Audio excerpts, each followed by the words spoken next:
Hello everyone, this is Serious Trivia. Welcome back to another episode of our Art of War guide series where we'll talk about everything battle related in Total War 3 Kingdoms. And this week we're going to continue to build on the foundation that we laid in the past 3 episodes where we talked about the army composition structure of the game, where you have 3 generals and each of the general can provide various bonuses to their retinues, to the army, or when they're commanding the army. And today we're going to take all that theory into practice as we are here inside a custom battle in-game, and we're actually going to take a look at what I believe is the most standard army composition in the game, and this is the one army composition you should learn and master, as this is a great tool in the early game, in the mid game, and in the late game. To be honest, you might just upgrade some of the units, but the types of unit and the type of general should stay the same, and I think this is probably the most optimum build in a standard composition. So let's fly through the oversight view and pop down here and actually see what we have. So this is the most standard composition, Champion-Vanguard-Strategist. With these 3 general types, you have access to formations because you have a strategist. You have access to siege weapons because you have a strategist. You have access to reach and flexibility, which are both great when commanding skills from both the champion and the vanguard. And in case they don't have reach, even the strategist can get reach. So you have 3 generals who can provide you the extra 25% campaign movement range, which will give you great mobility on the campaign map. So that is helpful. And when you jump into a fight, you have the best components of a very strong army. You have a sturdy front line provided by the champion, and these units can be anti-range and anti-cavalry at the same time. And we are using the cheapest build, as in the early game build for this army type, where we have just spear guards, and we don't even get 6 spear guards, we only get 4, because spear guards are anti-cavalry and anti-range, but Z militias are only anti-cavalry. They have no shield, so they're bad against range, but if we don't put them at the front, the enemy range units can't hit them. Therefore, they'll do their job on the side, acting as anti-cavalry, and that will save us a little bit of early game money. Each of these units costs about 40 less upkeep compared to a spear guard, so you're saving about 80 here. It's very minor. If you're really short on money, you could do 2 spear guards and 4 Z militias. You just have to put your spear guards a little bit more to the front. So what you would want to do is shift units up and then put Z militias on the side. That way, as the enemy march towards you, they will start shooting at whatever is at the front first. That will spare most of the damage away from your G militias. But only do that when you're really poor, because militia units do have very low morale, so they don't actually act like great front lines once the enemy melee units clash with you. So you preferably still want spear guards. So hopefully 80 copper is not gonna break the bank for you. Aside from this very strong front line, what you have behind it is your range component. That includes 4 archers. If you don't have the reform for archers, which requires a school building, do not get archer militias. Go for crossbow. Crossbowmen are available to all strategists, even at level 1. They have 220 range and very high damage. Slow firing speed, but higher range and higher armor piercing damage does make up for it, because if you compare them to archer militias, who only has 180 range and very low damage, they're simply not worth it. So the best case scenario is to get archers, and even better is to have composure as a skill unlocked on your strategist, so they have access to fire arrows and night battles when you enter a fight. In addition to these 4 archer units, or crossbow units, depending on what you can afford, you should always recruit at least 1, if not 2, trebuchet units early on. These are going to be the most expensive unit in this army, but they're also the most game-changing unit in this army. Not only are they great for sieges, they're great for open field battles like the one we're showing here, because when you have trebuchets, the enemy force will always march towards you. And that's a huge benefit, because that enables your range component to dish out all their damage before you have to engage in melee combat. That saves casualties. and that speeds up your campaign time because you don't have to wait around to replenish. So that's one aspect of it. Another aspect is these things hurt. When you have resourcefulness as a skill that unlocks, you get flammable shots or flaming shots, and these rounds will have explosion damage. And in the beginning, while the accuracy is really low on these trebuchets when they fire by themselves, you can take command of them by using Alt right click to auto fire, or not auto fire, manually fire by targeting grounds that you want to hit. So you can see as the enemy approach you, you can hold down Alt and right click on an area where you think the enemy is going to cluster around and walk towards, and you can pound that area to increase your accuracy by a ton, and that makes even level 1 trebuchets very deadly. Now of course, gone are the days of the release version of the trebuchet when you could expect at least 300 to 500 casualties per trebuchet. Nowadays, you'd be lucky to get from 100 to 200. Of course, I'm talking about large unit size. If you're playing on extreme, double that. If you're playing on smaller ones, adjust accordingly. But they will still do great damage, and the key thing is enemies will march towards you. And then aside from these units, we have arguably the strongest unit type in the game in Shock Cavalry, which is a great cleanup tools. You don't want to charge these guys in early on. They're very fragile. They have no shield. Enemy range units will tear them up, so you want to keep them at the back of your formation. So this is a setup that I like to use, because how enemy will approach this setup is they will have their cavalry, if they have any, on either flank or both flanks, and they will try to loop around first, and they will try to hit you either at the side flank or loop all the way back to try to hit the trebuchets from behind. That's what the AI does. And when they do that, if they are coming from the side, let them just come, because you have charge reflect on your Z militias and you'll wipe them out from their own charge and your job is done.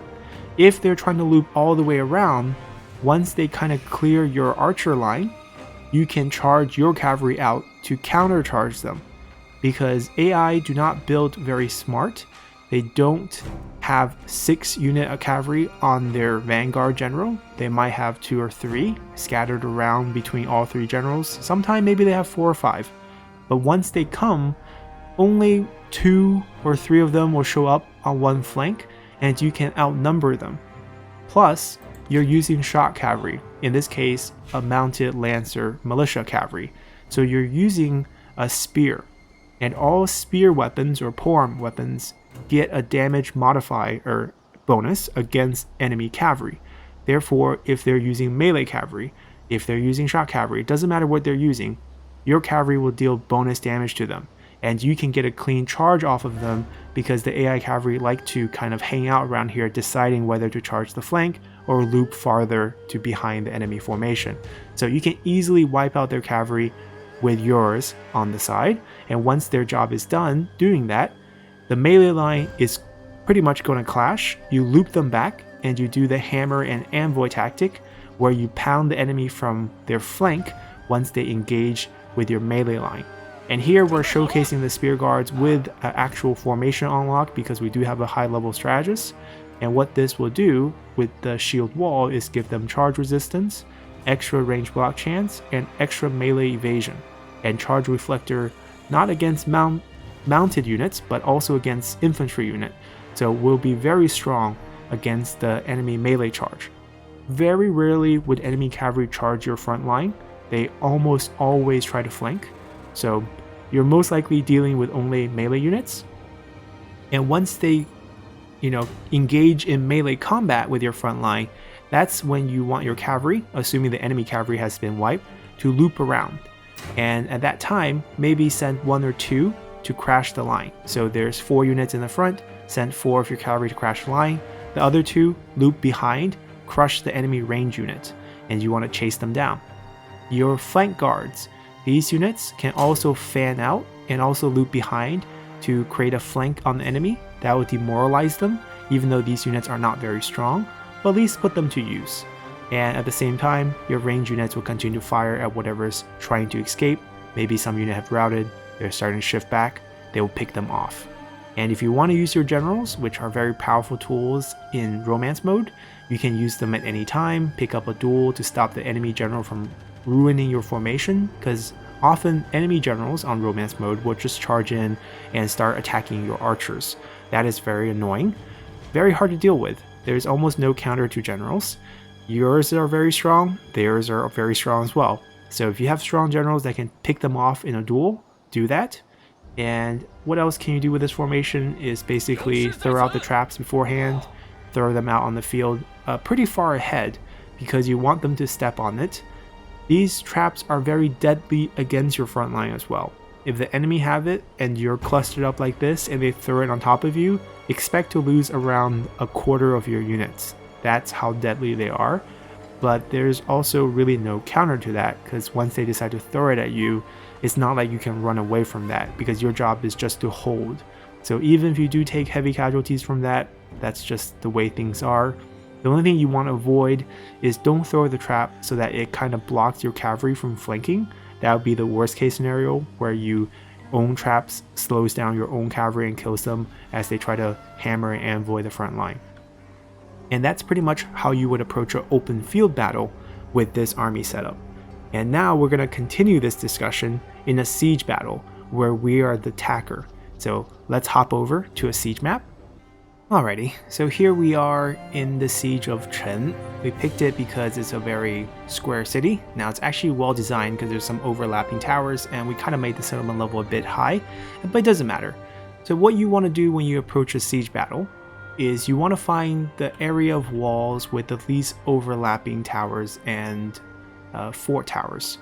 And in this case, it'll probably be right here. So this stretch of wall only has 3 structured takedown, and that's kind of the maximum you want to deal with.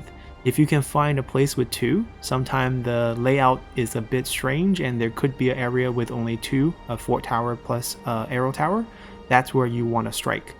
The place where you don't want to strike, aside from high density areas, is stuff like this. If you see any sort of, irregularity, where the arrow tower not only will hit 180 degrees, it will also hit 270 degrees. You see it has 3 range zones. You don't want that, because then the overlap becomes quite crazy. You have to kind of get rid of this tower to go through this wall, and that's just way too much work. So ideally you want to find a nice straight wall with minimum number of towers to take down. In this case, this would be kind of our targeted area. And what you want to do here is set up your trebuchets right where the center of these 3 structures are, right? So you kind of want to line them up, because the accuracy decreases with distance. Therefore, the closer you can put them, the better off things will be for you. And you want them on flaming shot.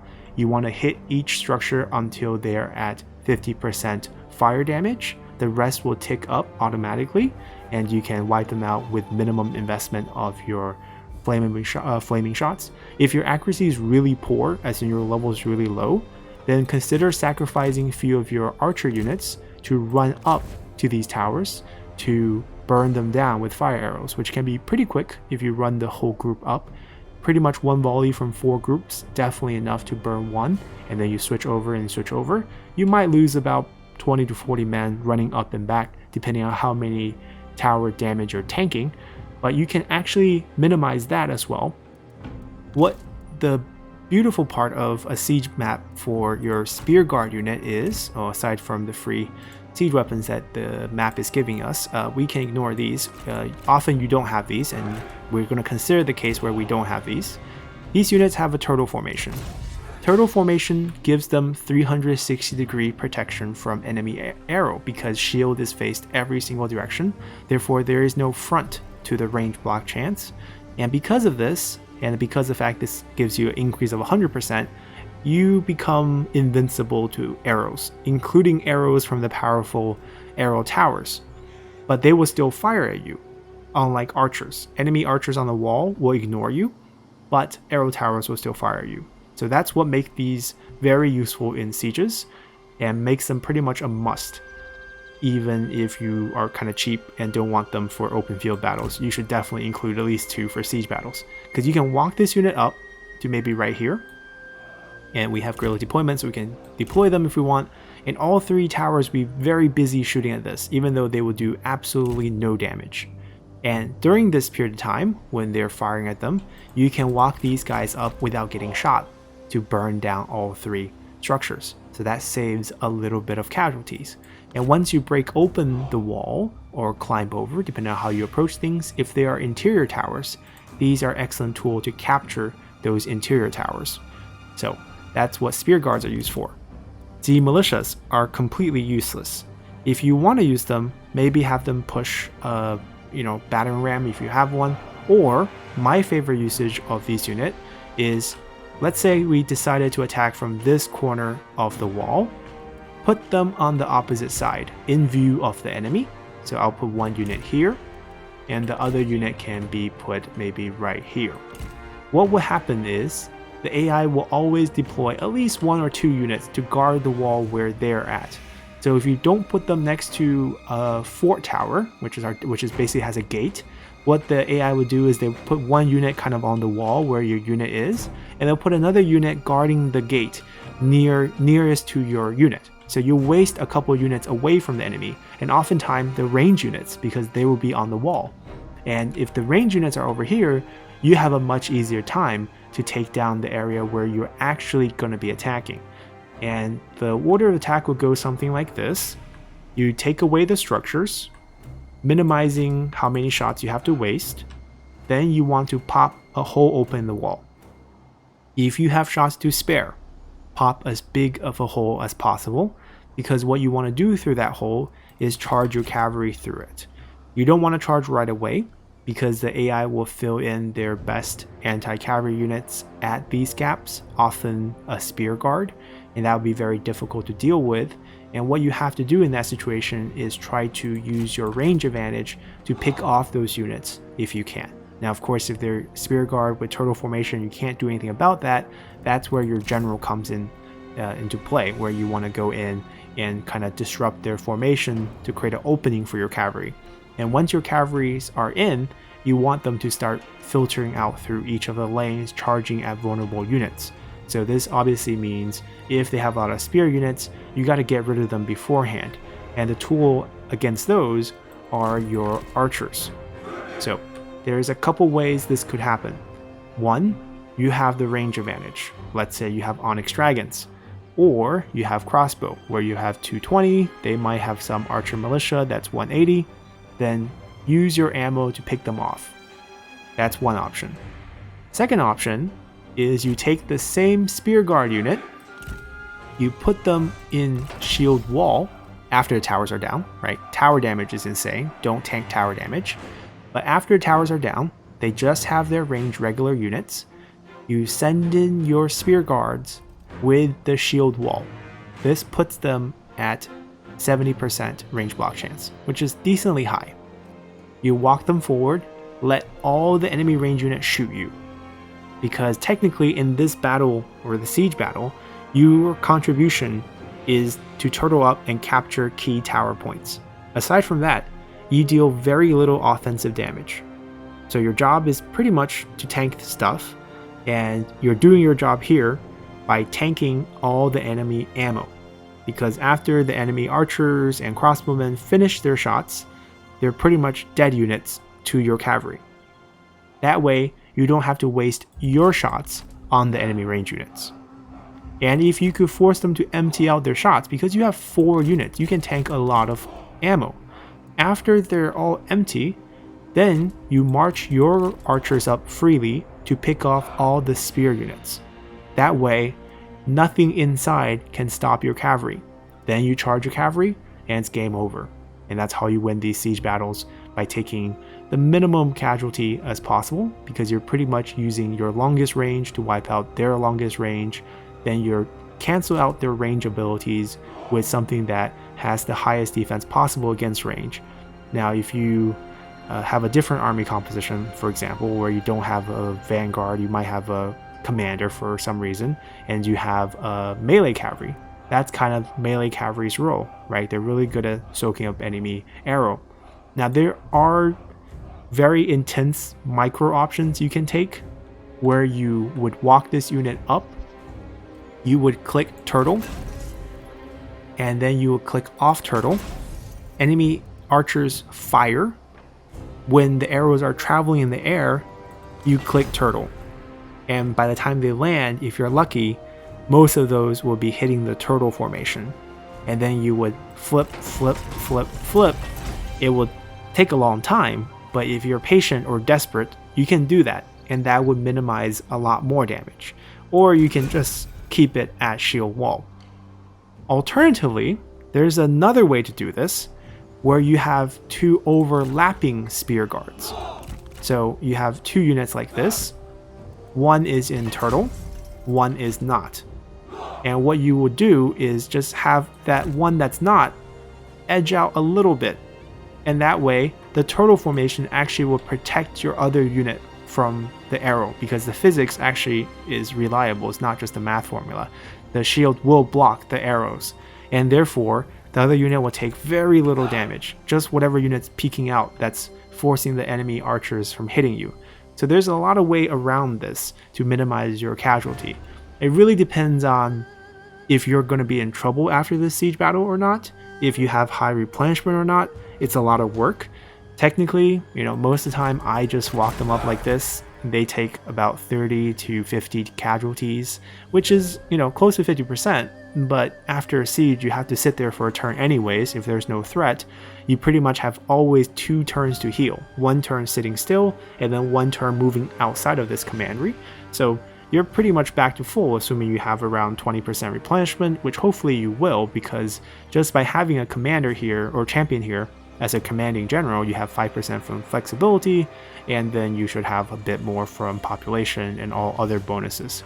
So those are some techniques you can use, and once you're inside, assuming you have done your job outside, all the units should be easy picking for your cavalry. If you have a cluster of towers inside that's going to cause you problems, then simply move up your turtle formation, capture those, and that's going to do it. For those units who are on the wall guarding these, what usually happens is once they see you flood inside and approach this town center, they will start pulling back.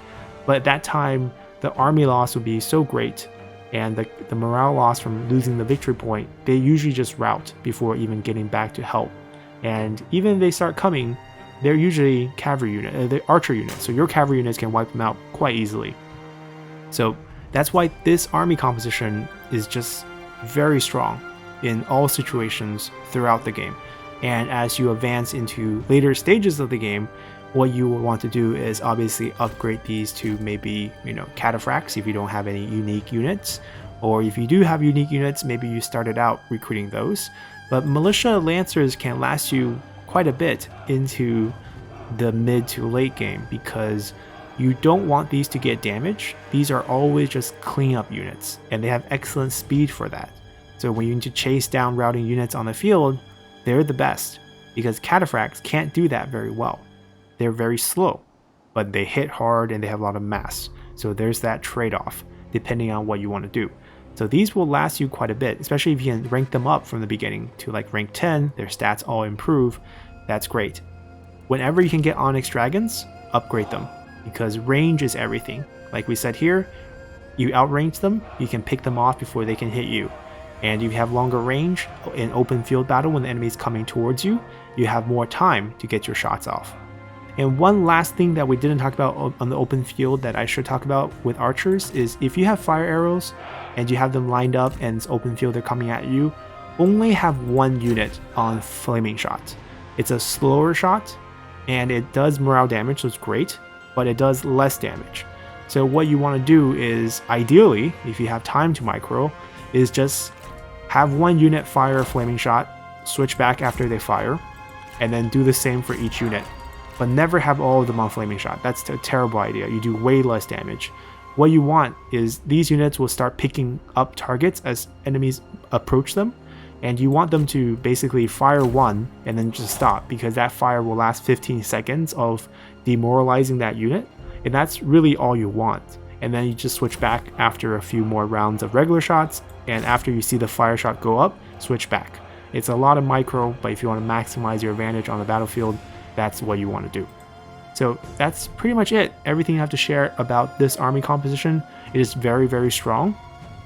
And if you're fighting a non-walled city, then it's much easier. You don't have to waste any of your flaming shots on towers. You just pile it in where the enemies are coming through the gates and you just crush them as they flood out, because usually in those maps the enemy will charge out.